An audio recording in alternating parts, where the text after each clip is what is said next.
आज हम लोग अपने देश की उन मुस्लिम महिलाओं के बारे में बात करने वाले हैं जो सांसद बनी हैं।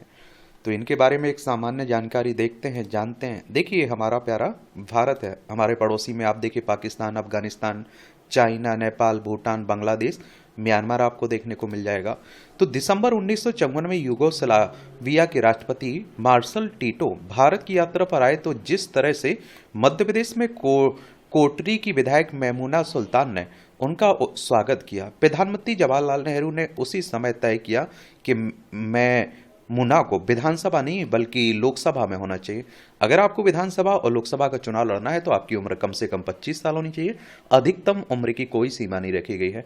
विधायक और लोकसभा सदस्य का चुनाव डायरेक्ट जनता यानी कि मतदाताओं के द्वारा होता है। अगर आपकी उम्र 18 साल हो चुकी है तो वोटर सूची में आपका नाम जुड़ चुका होगा, आप लोग वोट डालने भी जाते होंगे। ये चुनाव करवाता कौन है? इलेक्शन कमीशन ऑफ इंडिया, भारतीय निर्वाचन आयोग, एक संवैधानिक संस्था है। संविधान के अनुच्छेद 324 के तहत चुनाव आयोग की स्थापना की बात की गई। 25 जनवरी 1950 में स्थापना हुई थी। 25 जनवरी को आप लोग मतदाता दिवस मनाते हैं। नई दिल्ली में हेडक्वार्टर देखने को मिलेगा। सुकुमार सेन पहले मुख्य चुनाव आयुक्त थे। सन 1957 में भोपाल से टिकट दिए जाने के बाद मेमुना न सिर्फ वहां से चुनाव जीती बल्कि उन्हें कांग्रेस पार्टी के विदेशी मामलों की समिति का अध्यक्ष भी बनाया गया। कांग्रेस की स्थापना 1885 में हुई थी। ए.ओ. ह्यूम इसके संस्थापक थे। डब्ल्यू.सी. बनर्जी, व्योमेश चंद्र बनर्जी पहले इसके अध्यक्ष थे। यही नहीं, सन 1958 में उन्होंने संयुक्त राष्ट्र महासभा को भी संबोधित किया। संयुक्त राष्ट्र की बात करें तो यूनाइटेड नेशंस की बात हो रही। 24 अक्टूबर 1945 में स्थापना हुई थी। न्यूयॉर्क, यूएसए में इसका हेडक्वार्टर देखने को मिलेगा। टीवी की मशहूर न्यूज रीडर सलमा सुल्तान की बड़ी बहन मेमुना ने 2 बार लोकसभा में भोपाल का प्रतिनिधित्व किया। उसके बाद वो 12 साल तक राज्यसभा की सदस्य भी रही।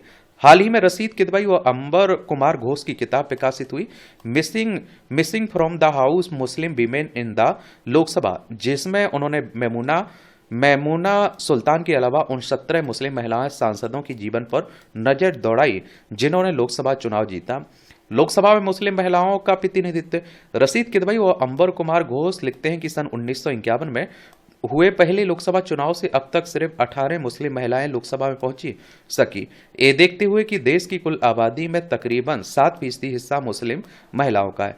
अब तक कुल 18 लोकसभा चुनाव में 5 बार ऐसा हुआ कि एक भी मुस्लिम महिला लोकसभा में नहीं पहुंच सकी। सन 1951 से अब तक चुने गए तकरीबन 7,500 सांसदों में मुस्लिम महिलाओं की तादाद 0.6% रही है। पहली महिला मुस्लिम सांसद। लोकसभा की पहली मुसलमान महिला सांसद मोफीदा अहमद थी, जो 1957 में असम में जोरहाट से चुनाव जीतकर लोकसभा में पहुंची थी। वो सन 1962 में ये सीट हार गई थी जब प्रजा सोशलिस्ट पार्टी के राजेंद्र नाथ बरुआ ने उन्हें मात्र 907 वोटों से हराया था। मुफीदा अहमद तब सुर्खियों में आई जब 1962 के भारत चीन युद्ध के समय उन्होंने अपने सारे गहने राष्ट्रीय सुरक्षा फंड में दान कर दिए थे। सन 1962 में गुजरात के बनासकांठा संसदीय क्षेत्र से जोहराबेन अकबर भाई चावड़ा ने लोकसभा का चुनाव जीता था। जोहराबेन महात्मा गांधी की शिष्या थी। उन्होंने गुजरात विद्यापीठ में काम किया था और जिसे महात्मा गांधी ने स्थापित किया था।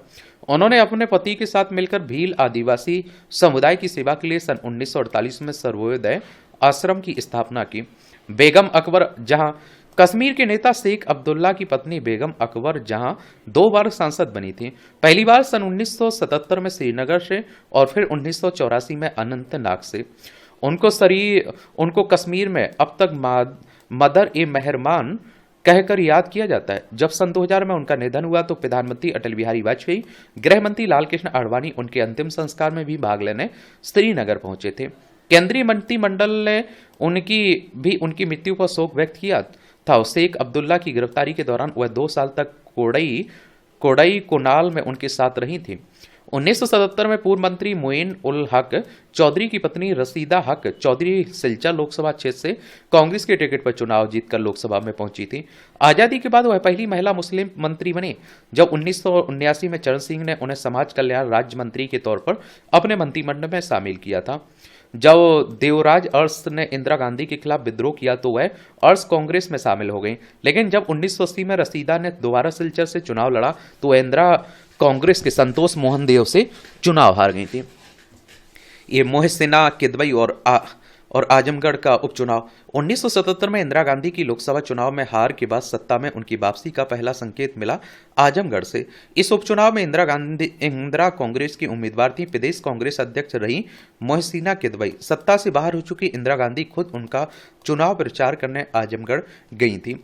मोहसिना किदवई ने बीबीसी से बात करते हुए इंदिरा गांधी का एक किस्सा सुनाया। उस जमाने में आजमगढ़ बहुत पिछड़ी हुई जगह थी, आज भी है, और ना कोई रस्तन ना कोई ठहरने लायक होटल था। मोहसिना बताती हैं कि मैंने इंदिरा जी के लिए सरकारी गेस्ट हाउस में एक कमरा बुक कराया था, मगर अटेंडेंट ने कमरा खोलने से इनकार करते हुए कहा, यहाँ मिनिस्टर साहब ठहरेंगे, उनका हुक्म है कि कमरा किसी के लिए ना खोला जाए। जब कमरा खुलवाने की सारी कोशिश नाकाम हो गई तो मैंने उससे कहा, तुम्हें मालूम है वो आवा है? वो बोला, नहीं। मैंने कहा कि कार में इंदिरा गांधी बैठी हैं। जैसे ही उसने ये सुना, उसने लपक कर कमरे का दरवाजा खोला, मंत्री को एक भद्दी सी गाली दी और बोला, नौकरी जाए तो जाए। इसके बाद मोहसिना किदवई ने मेरठ से 1980-1984 का चुनाव भी जीता। वो राजीव गांधी के मंत्रिमंडल में शहरी विकास मंत्री भी रही। बाद में वो छत्तीसगढ़ से राज्यसभा की सांसद भी चुनी गई। अबीदा बेगम बनी बरेली से सांसद। तो 1981 में जब बरेली के सांसद मिसर यार खां की मृत्यु हुई तो इंदिरा गांधी ने दिवंगत राष्ट्रपति फखरुद्दीन अहमद की पत्नी अबीदा बेगम को वहां से लड़ने के लिए कांग्रेस का टिकट दिया। अबीदा ने बीजेपी के संतोष गंगवार को हराकर लोकसभा में प्रवेश किया। 1984 के चुनाव में भी अबीदा की जीत हुई। 1989 में चुनाव हार के साथ अबीदा का राजनीतिक जीवन भी उतार पर आ गया। 1990 के दशक में एक और महिला सांसद नूर बानो ने लोकसभा में प्रवेश किया। रशीद किदवई और अंबर कुमार घोष लिखते हैं कि हमेशा सफेद सेफोन की साड़ी, पूरी आस्तीन का ब्लाउज, सफेद मोतियों की माला पहनने वाली नूर बानो एक राजनीतिक परिवार से आती थी। उनके पति नवाब सैयद जुल्फिकार अली खां उर्फ मिकी मियां 1967 से 1989 तक रामपुर का प्रतिनिधित्व कर चुके थे। बीच में 1977 चुनाव वो जरूर हार गए थे। मिकी मियां उन गिने चुने पूर्व नवाबों में थे जिन्होंने इंदिरा गांधी के पीवी पर हटाने के फैसले का स्वागत किया था। रामपुर सीट पहली बार चर्चा में तब आई थी जब भारत के पहले शिक्षा मंत्री मौलाना आजाद ने सन 1952 में वहां से चुनाव लड़ा था। मिकी मियां की मृत्यु के बाद 1996 के चुनाव में नूर बानो पहली बार रामपुर से कांग्रेस के टिकट पर जीतकर लोकसभा में पहुंची थी, लेकिन 2004 में अभिनेत्री जया प्रदा से हार के बाद उनका राजनीतिक करियर उतार पर आ गया था। कश्मीर से दूसरी मुसलमान महिला लोकसभा सांसद पहुंची। 2004 के चुनाव में रोबाब सईदा उत्तर प्रदेश से चुनाव जीतने वाली अकेली महिला मुस्लिम सांसद थीं। वह बहराइच से समाजवादी पार्टी के टिकट पर चुनाव जीती थी, लेकिन 2009 के चुनाव में समाजवादी पार्टी ने उनकी पुरानी सीट से चुनाव लड़ाकर श्रावस्ती से चुनाव लड़वाया था। इस चुनाव में उनकी हार हुई थी। जम्मू कश्मीर की मुख्यमंत्री रही महबूबा मुफ्ती भी लोकसभा की सदस्य रह चुकी हैं। सन 2004 में वो अनंतनाग से चुनाव जीतकर लोकसभा में पहुंची थी। अपनी स्नातक की पढ़ाई पूरी करने के बाद वह सीधे राजनीति में नहीं उतरी। रशीद किदवई और अंबर कुमार घोष लिखते हैं, महबूबा ने कुछ समय तक बॉम्बे मार्केटाइल बैंक और ईस्ट वेस्ट एयरलाइंस में काम किया। 1984 में जावेद इकबाल शाह से उनका विवाह हो गया। उनसे उनकी 2 बेटियां पैदा हुई, इर्तिका इल्तिजा, लेकिन उनकी शादी बहुत दिनों तक नहीं चली। इंदिरा गांधी की तरह उन्होंने अपने दोनों बेटियों की परवरिश करने के साथ साथ अपने पिता मुफ्ती मोहम्मद सईद के राजनीतिक कैरियर में हाथ बटाया।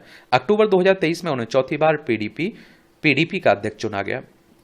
तबस्सुम हसन और मौसम बेनजीर नूर की राजनीतिक विरासत। मई 2018 में उत्तर प्रदेश में कैराना में हुए उपचुनाव में जब राष्ट्रीय लोकदल की तबस्सुम हसन की जीत हुई, उनका समाजवादी पार्टी, बहुजन समाज पार्टी और कांग्रेस का समर्थन हासिल था। और इससे पहले वो 2009 में बीएसपी के टिकट से इसी सीट पर चुनाव जीत चुकी थी। 2019 में मोदी लहर में वह बीजेपी की उम्मीदवार से चुनाव हार गई थी। पश्चिम बंगाल में मालदा के मशहूर राजनीतिक परिवार से जुड़ी मौसम बेनजीर नूर 2 बार कांग्रेस टिकट पर मालदा उत्तर प्रदेश सीट जीतकर लोकसभा में पहुंचती थी। और 2019 के लोकसभा चुनाव से तुरंत पहले नूर तृणमूल कांग्रेस में चली गई। उन्होंने अपने चचेरे भाई इसाक खां चौधरी के खिलाफ चुनाव लड़ा था। वोट बट जाने के कारण दोनों चुनाव हार गए थे और बीजेपी के खगेन मुर्मू लोकसभा में पहुंच गए थे। मायावती ने सीतापुर से केसर जहां को टिकट दिया। 2009 के चुनाव में बीएसपी सुप्रीमो उत्तर प्रदेश की मुख्यमंत्री मायावती सीतापुर सीट से एक अच्छे उम्मीदवार की तलाश में थी। उन्होंने अपने एक विधायक मोहम्मद जसमीर अंसारी को लखनऊ तलब किया। जसमीर अपनी पत्नी केसर जहां के साथ उनसे मिलने पहुंचे। रशीद किदवई और अंबर कुमार घोष लिखते हैं कि जसमीर उम्मीद कर रहे थे कि उन्हें मंत्री बनाया जाएगा, लेकिन मायावती ने उनसे सीतापुर से चुनाव लड़ने के लिए कहा। जसमीर थोड़ा झिझके, उन्होंने अपनी पत्नी का तरफ देखा। मायावती ने उनकी परेशानी ताड़ के उन्होंने उनकी पत्नी केसर जहां से सीधा सवाल कर डाला, तू लड़ेगी? तो पति पत्नी दोनों ने एक स्वर में जवाब दिया हाँ। 35 दिन के चुनाव प्रचार के बाद केसर जहां ने पूर्व केंद्रीय मंत्री रामलाल राही और समाजवादी पार्टी के महेंद्र सिंह वर्मा को हराकर लोकसभा में प्रवेश किया। केसर ने 2014 का चुनाव भी लड़ा, उनको मिले वोटों की संख्या भी बढ़ी, लेकिन वो बीजेपी के राजेश वर्मा से चुनाव हार गई। क्रिकेटर के साथ सांसद भी 2014 में तृणमूल कांग्रेस ने कलकत्ता हाईकोर्ट के चीफ जस्टिस रहे नूर आलम चौधरी की पत्नी मुमताज संघमिता को टिकट दिया। वो बर्दवान दुर्गापुर सीट से चुनाव जीतकर लोकसभा में पहुंची और 2018 में उलूबेरिया से तृणमूल सांसद सुल्तान अहमद की मृत्यु के बाद हुए उपचुनाव में उनकी पार्टी ने उनकी पत्नी साजिदा अहमद को टिकट दिया। अगले दो चुनाव 2019 और 2024 में भी साजिदा ने उसी सीट से जीत हासिल की। भारतीय राजनीति में बहुत कम महिलाएं जो खेलों में नाम कमाने के बाद राजनीति में आई। रानी नारा उनमें से एक हैं। 2012 में मनमोहन सिंह मंत्रिमंडल में उन्हें जनजातीय मामलों के राज्य मंत्री के तौर पर शपथ दिलाई गई थी। रानी जानी मानी ऑलराउंडर थीं और उन्होंने असम की राज्य क्रिकेट टीम का नेतृत्व किया। रानी असम में लखीमपुर सीट जीतकर लोकसभा में पहुंची थी। बाद में वो राज्यसभा की सदस्य भी रहीं। लंदन में पड़ी इकरा।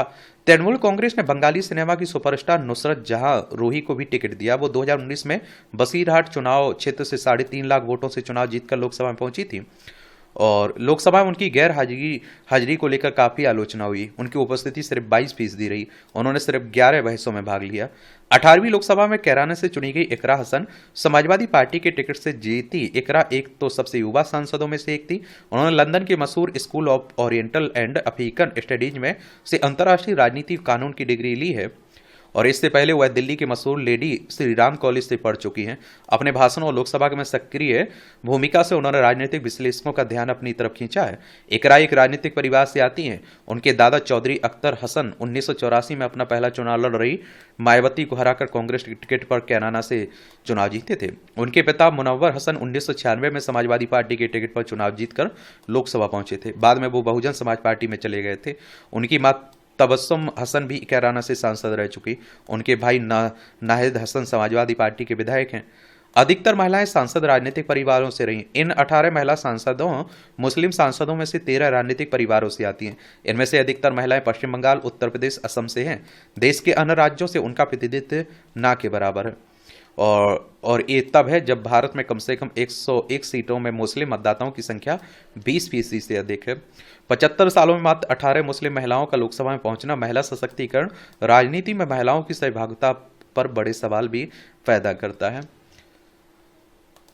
आप लोग क्या सोचते हैं? अपनी राय आप लोग जरूर बता सकते हैं। धन्यवाद।